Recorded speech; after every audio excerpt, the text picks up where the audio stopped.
This morning, I'm with Senator Griffo. I'm with Mr. Ryan, that is a representative for the village of Whitesboro. And behind us are so many of those residents that face not only challenges regarding the utilities, but many other. So this piece of legislation is a starting point.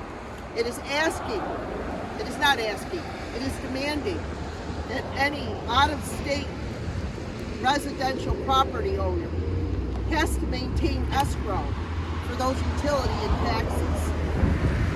I commend my colleague in the Senate that carries this legislation as we work through how best to determine it will work for the individuals behind us.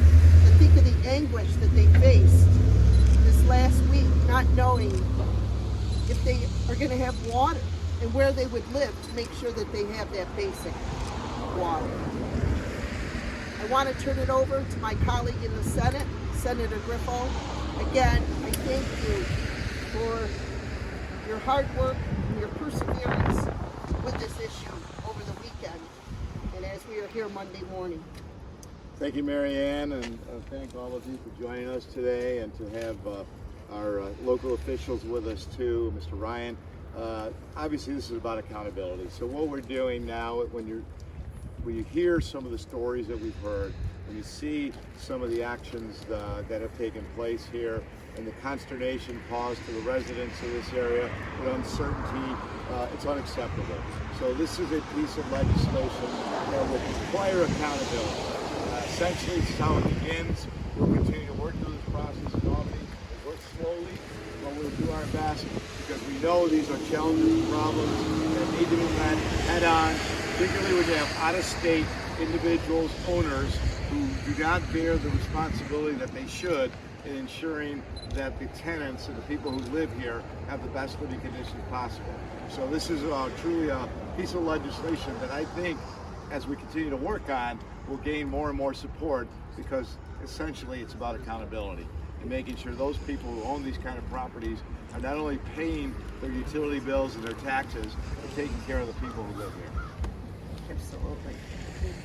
I want to turn it over to a few residents that would like to say a few words. Virginia? A lot of us tenants are scared. We don't have repairs lately. We're not being held accountable. There are security concerns. Cameras aren't recording. Just basic needs in the apartments, working faucets, bugs, garbage. Yeah, the garbage. Toxic mold is also an issue, and I know that because I lived in an apartment with it for 11 years, and I lost 3 pets due to it. Everything is up in arms right now, and holding them accountable is a big issue. My biggest concern is security in the building that we live in, because when you buzz the intercom system, sometimes you hear somebody, sometimes you don't hear somebody, and it's very unsafe at that point.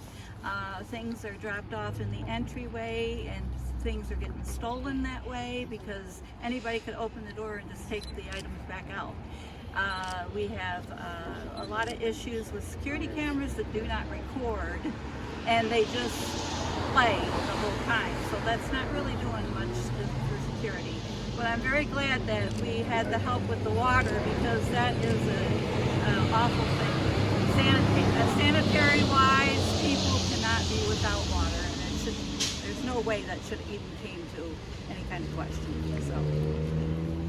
Hi, I'm Teresa Van Etten. I've lived in Buck Apartments since 2014, and I'm very lucky to have family that I can go stay at their house instead of in an apartment with the hot water in the bathtub running constantly. I can't sleep at night.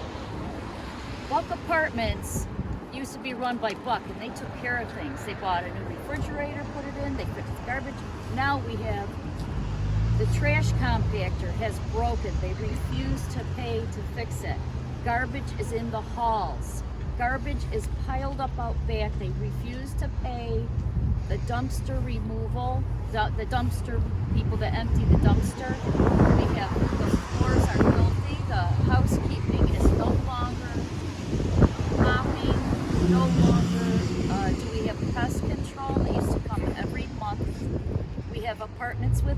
bugs and we're scared stiff to have bed bugs come in our apartment. We are low-income seniors and disabled people, and we need help.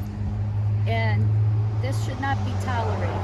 And I just want to thank Marianne Buttenschon for expediting this legislation. I hope to God that our legislators, our Senator Griffo, that they can get it passed to hold these people accountable. And there's, this is happening all over Oneida County and New York State. These out-of-state landlords are taking over. Millennia owns 300 plus apartments across the United States, and they took HUD housing, federal money that was allocated for renovation. They promised us to be renovating the apartments, to take the black mold out, etc. They used it to purchase more apartment buildings across the country. This is taxpayers' money. We gotta hold them accountable. Thank you. So again, I thank you. This is a start, this legislation, as we will continue to move on. And I think an excellent point is if you think of Catherine Buck and her vision to make sure that seniors had a safe, healthy place to live. And clearly the whole Buck family. And now we stand before Buck Apartments with a concern last week, each one of you, wondering if you would have water. So I thank my colleague, Senator. Accountability and responsibility, that's what it's all about. And we're going to do our best to try to see this addressed, not only from what we're seeing here locally, but as you heard Teresa say, statewide. Thank you. What's next with this? So this will be introduced into committee on both sides of the House, and we will move forward. I've had conversations over the weekend with the chair of housing that, as the senator stated and Teresa stated, this isn't just an issue in Oneida County, this is an issue across the state of New York. The country, really, actually. A lot of times when we try to do things up here, like the quintessential stumbling block or like downstate Democrats, whatever, the old story. But in this case, I mean, they purport to be all about those in need or the downtrodden. So are you optimistic you'll have support for this statewide? The legislative process can always be challenging. So it begins with the introduction of the legislation. We'll look at any potential amendments based on conversations we have with our colleagues and with chairs of the housing committees, and we hope to see movement. I mean, you can never make any guarantees here, but I think this is a legitimate issue, and I think we can get people's attention, and hopefully as a result, when we use the words accountability and responsibility, I think that's something we can all agree on, whether we're upstaters or downstaters, and of any political affiliation. Well, you're only asking them to pay their bills, right? Exactly. Right. Right. Exactly. So what does it cover? All utilities or just water, heat, everything? It's identified in the legislation as utilities. So depending, is in Buck Apartments, it's the water that's attached to the property. Each one of them pay their own national grid bill. But that doesn't mean that across other residential housing that you see that possibly the utilities would include another aspect. You're going to get pushback, but we don't get enough from Section 8 to cover the expenses here at this place. We'll We show pay you our our own books. rent. It's not enough money to cover. Well, I mean, You take on ownership, and you've got bills that have to be paid, and you still have to make investments in property. You can't neglect that. And I think that's the thing that we're seeing right now when you're taking federal funds or state funds for various projects, and then you're just putting minimal investment or abandoning and abdicating your responsibility for paying bills. You can't do that. It's unacceptable. I mean, no individual resident can do that. You can't pick and choose when you can pay your taxes or your utility bills.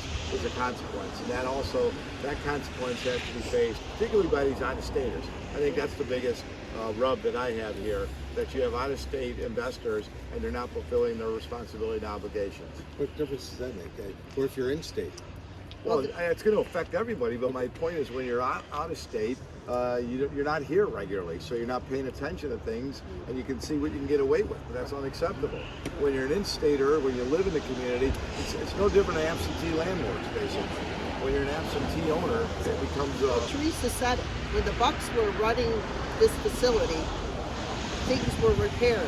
It was a place to live that she was proud. But now the difference is an out-of-state individual, that a company that's holding, things aren't getting done.